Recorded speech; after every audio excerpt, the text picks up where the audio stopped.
Lord Buddha and His Dhamma. Lord Buddha and His Dhamma. This is a famous book composed by Dr. Babasaheb Ambedkar. In this book, Dr. Ambedkar has explained the thoughts of Lord Buddha, Mahatma Buddha. It throws light on the life of Tathagata Buddha and the principles of Buddhism. This is the last book composed by Dr. Babasaheb Ambedkar.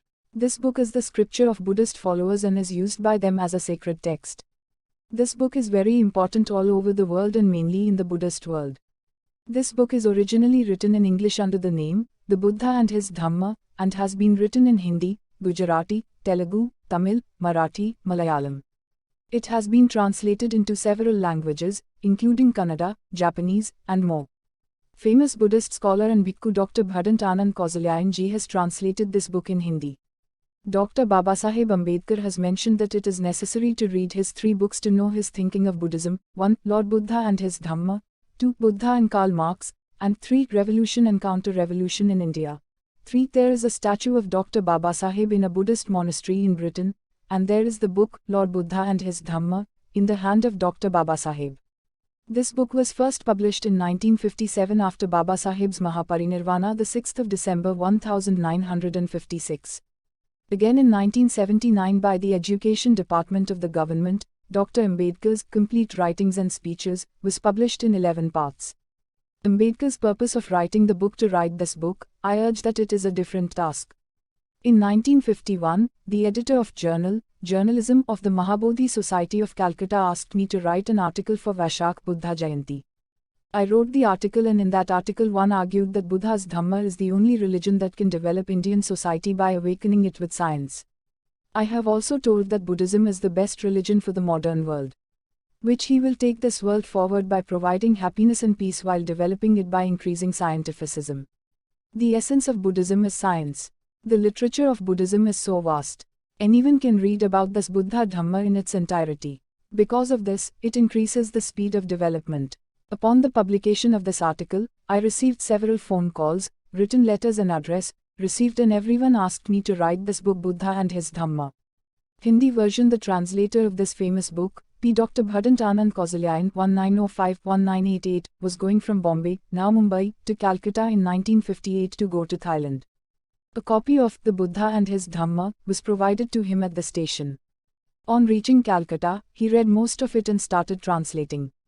During the celebration of the World Buddhist Conference, he stayed in Thailand for 2 months to finish the translation of this book. There Mahadhat, his friends from Bangkok, also helped him in every way possible in his translation work. After completing the translation work, he went from Bangkok to Japan and Burma, Myanmar.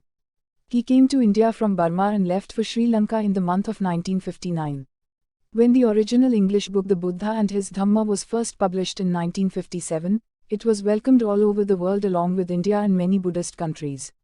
Bodhisattva Dr. Babasaheb Ambedkar had already attained Mahaparinirvana before the publication of this book. That is why he could not give any footnotes or exhortations in this original English book. In order to silence the critics, bases were found from the ancient texts.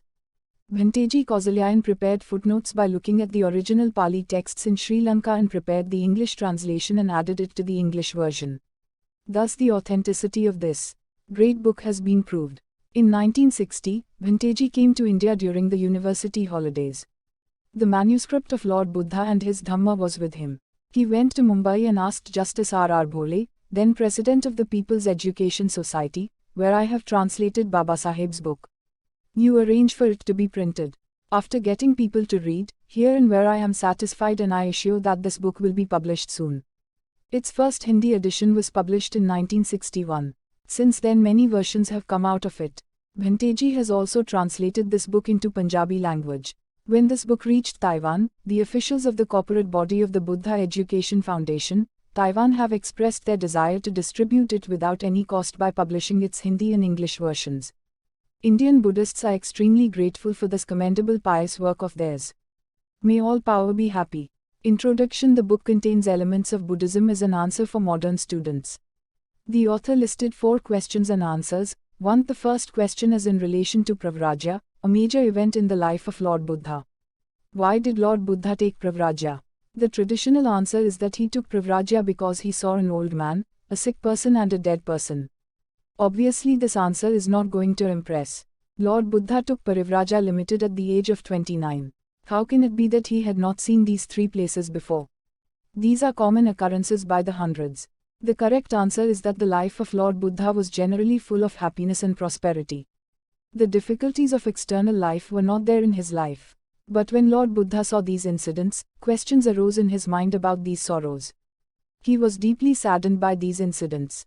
To reduce human sufferings in his mind, the desire to relieve suffering was awakened. Since that incident, he would always be immersed in the thought of searching for the relief of suffering. That's why he took Pravajya.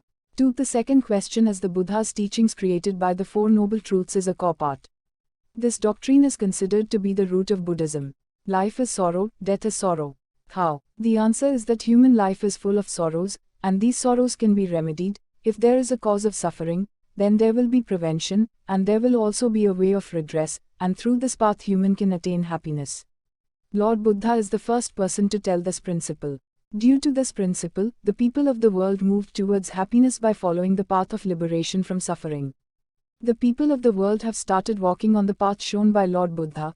3. The third question is related to the principles of the soul, karma and reincarnation. Lord Buddha denied the existence of the soul.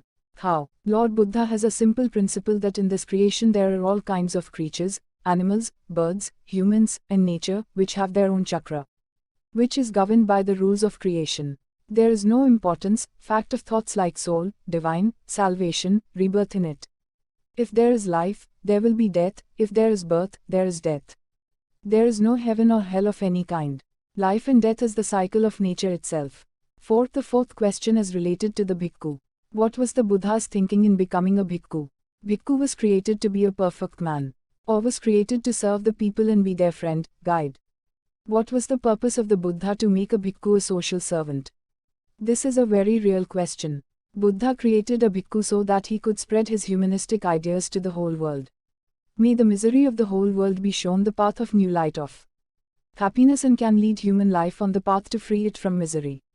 Today all mankind of the world has been affected by the path of this path. That is why people who believe in Buddha are found all over the world. The thoughts of Buddha are considered scientific all over the world. Namo Buddhe Jai Bhim.